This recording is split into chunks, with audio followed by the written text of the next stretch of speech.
Directeur, avant de prendre la parole, je vous souhaiterais seulement informer le Conseil sur les Jeux Olympiques de la Jeunesse 2026, avec votre permission. Vous dire seulement que je ne commenterai pas aujourd'hui le comportement du COJOJ, parce que je considère que ce n'est pas une organisation politique. Et pour ceux qui ne le savent pas, je suis le président du COJOJ. Donc, le comportement du COJOJ, je ne le commenterai pas. Mais vous m'entendrez parler du COJOJ, parce que Wolof Ndiaye nena, lu ëpp rek tuuru. Voici des gens qui ont obtenu 112 millions d'euros sur la base de la signature de la mairie de Dakar. Et le maire de Dakar qui a signé était à l'époque en prison, Khalifa Sall. Si la mairie de Dakar n'avait pas signé, n'avait pas candidaté, il n'y aurait pas de Jeux Olympiques de la jeunesse. Alors, 112 millions d'euros, je vous invite à faire le calcul. Vous êtes quasiment à 80 milliards de francs CFA. Ces gens veulent gérer l'argent tout seuls. La ville de Dakar n'a aucune visibilité et n'a même pas 1 euro là-dessus. Et ça, c'est à dénoncer. Et ça, il est temps que les Sénégalais le sachent. Quand une ville candidate pour accueillir des Jeux Olympiques, la première raison qui motive une ville pour candidater, c'est d'abord l'héritage de ces Jeux. L'héritage de ces Jeux, ça veut dire aujourd'hui, ces gens ne sont pas en mesure de vous dire ce qu'ils sont disponibles à faire pour la ville de Dakar, en termes d'infrastructure. Tous les projets qu'on leur a donnés, ils l'ont rejeté. Ils travaillent tout seuls, ils ne respectent personne. Et ça, j'ai eu à mettre les formes par rapport à ma relation avec le président Diagne Ndiaye. Mais ça, c'est terminé. Et lundi, je communiquerai sur ce scandale qui se passe au COJOJ. Une petite brochette de personnes ne peuvent pas garder par derrière eux quasiment 80 milliards au nom d'une ville qui a candidaté et ne sont même pas en mesure de vous dire voici des terrains synthétiques qu'on peut aménager dans vos quartiers. Voici des bandes de terre qu'on peut aménager, transformer en parcours sportif. On leur a donné 3 projets. On leur a donné la corniche des HLM. On leur a donné un projet étudié, ficelé et chiffré. On leur a donné le boulevard de la Gueule Tapée, qui quitte de la place de l'Obélisque et qui va jusqu'à Abass Ndao. On leur a donné la VDN 3, l'extension. Après le cimetière de Yoff, vous voyez sur la gauche en partant vers Tivaouane-Peulh, toute cette corniche, on leur a donné ça parce qu'on considère aujourd'hui qu'à Dakar, il n'y a qu'une seule corniche qui est aménagée, c'est celle que nous connaissons tous. Et aujourd'hui, vous voyez tous qu'avec l'extension de la VDN 3, vous voyez tout l'engouement qu'on voit surtout le matin et le soir par rapport aux jeunes et à toutes les couches qui viennent là-bas pour se promener ou bien pour faire du sport. Alors, imaginez-vous des gens en 80 milliards. Vous leur donnez que 3 projets, ils vous disent qu'ils ne peuvent financer aucun projet. Où se trouve l'héritage de la ville de Dakar? À Paris, l'héritage de la ville de Paris aujourd'hui, ce sont des lignes de métro supplémentaires, des lignes de tramway supplémentaires. Tout le village artisanal à Paris a été transformé aujourd'hui en logements sociaux. L'héritage des Jeux de Paris, c'est énorme. Il n'y a aucune ville au monde qui a eu à organiser des Jeux Olympiques et n'a pas d'héritage. Aujourd'hui, prendre Ibamar, le réfectionner, ce n'est pas un héritage. Ibamar, c'est de l'existentiel. Aujourd'hui, partir à la piscine olympique et faire des investissements, ce n'est pas un héritage. C'est de l'existentiel. Voici des gens qui ont 80 milliards et qui pensent qu'ils l'ont eu au nom de la ville, avec le label de la ville, et ils disent que la ville n'a pas le droit, 1, de donner son mot, 2, de prétendre à un héritage, et ça sera dénoncé. Alors, au lieu de venir parler de choses qui les concernent, ils veulent s'occuper des choses qui ne les regardent pas. Et ça, je dois vous le dire. Parce que nous avons la responsabilité, pour ne pas dire nous avons le devoir, d'obtenir et d'exiger un héritage pour la ville de Dakar. Et ça, même les gens de l'Agence française de développement que nous sommes allés voir comprennent ce que nous expliquons.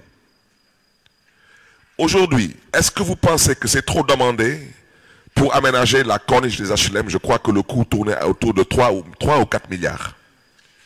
Est-ce que vous pensez aujourd'hui que c'est trop demandé pour aménager le boulevard de la Gueule-Tapée en un parcours sportif pour à peu près un coût d'un peu moins de 2 milliards? Est-ce que vous pensez que c'est trop demandé pour aménager un parcours sportif sous la corniche pour à peu près un coût de, je crois que c'était un peu moins de 3 milliards? Et on leur a aussi proposé de mettre dans les communes, ou à défaut de mettre dans les arrondissements, des terrains de sport. Mais qu'est-ce qu'on demande de trop ici? Voici le problème qu'on a avec ces gens. Et l'une des raisons pour lesquelles je suis venu ici, c'est parce que j'avais entendu qu'ils venaient exposer. Telou Potoulou. C'est du jamais vu. 80 milliards. Il y a dans cette salle des gens qui viennent du milieu sportif. Le maire de Biscuiterie est là. Ils savent très bien que ce qu'on demande, ce n'est pas trop demandé. 80 milliards qu'ils ont obtenus du CEO. Parce que la ville de Dakar, par le biais du maire de Dakar, a signé pour dire on candidate. Et aujourd'hui, eux, de façon unilatérale, ils disent à Dakar, on n'a rien à vous dire, et vous, demain, vous venez faire de la figuration, et vous venez seulement dire au monde entier que vous participez, que vous êtes partie prenante et que tout se passe bien. Rien ne se passe bien. Absolument rien du tout. Les gens qui sont au CNOS n'ont pas été élus par les Dakaroises et les Dakarois. Même si les Olympiques ont une forme d'organisation, c'est un manque de respect notoire, je le répète, notoire, que de penser une minute que vous pouvez organiser des Jeux Olympiques dans une ville et prétendre que cette ville n'a pas le droit de proposer des projets qui doivent rentrer dans le cadre d'un héritage. Voici le problème que nous avons avec le CNOS. Et particulièrement le COJOJ, qui est le comité d'organisation des Jeux Olympiques de la jeunesse. Et je vous invite à aller regarder, au besoin je demanderai même à la DSGA de vous donner les textes qui régissent le COJOJ, à l'image des textes qui ont eu à régir le COJOP, qui était le comité d'organisation des Jeux Olympiques de Paris. Paris a obtenu en termes d'héritage des milliards d'euros d'infrastructures nouvellement construites. Et Dakar aujourd'hui, on veut nous endormir. Ils ont 80 milliards, mais eux ils disent qu'ils n'ont rien à construire. On a candidaté, le maire a signé en prison parce qu'on lui a vendu un projet, on lui a vendu un héritage pour Dakar.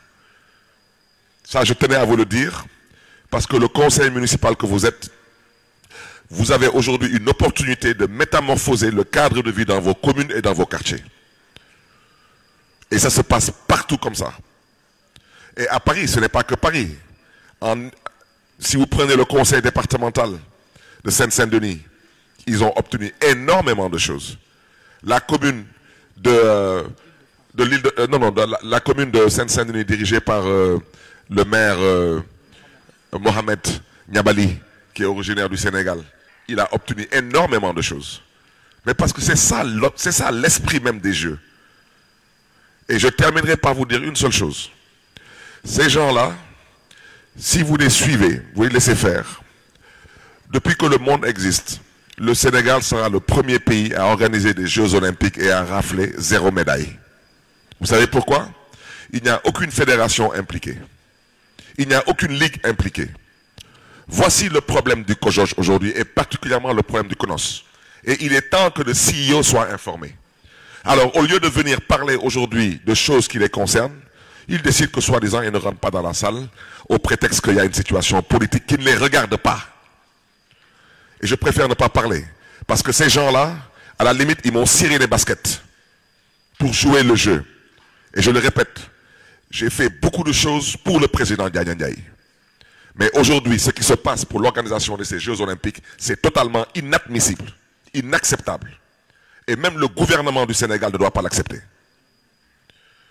Parce que ces gens-là n'ont été élus par personne au prétexte qu'ils ont le droit d'avoir 80 milliards par devers eux et faire ce qu'ils veulent sans l'aval de personne. Ils sont tout seuls. Ils gèrent l'argent tout seuls, ils donnent de compte à rendre à personne. Donc ils allaient venir exposer quoi? Rien du tout. Et je parle sous le contrôle de la mémoire vivante de la ville de Dakar, l'ancien secrétaire général de la ville, M. Mourad Djei, qui est aujourd'hui le point focal au niveau du CONOS et au niveau du COJOJ. Ils ne sont même pas en mesure de vous dire qu'ils peuvent même nous offrir un terrain de football. Je ne parle pas de choses, une fois de plus, à réflexionner. Je parle de choses à construire. 80 milliards, 112 millions d'euros. Les fédérations, zéro. Les ligues, zéro.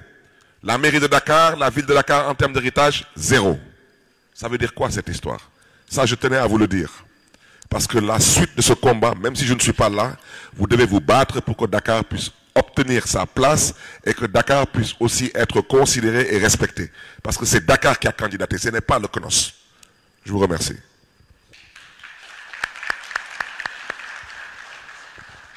Et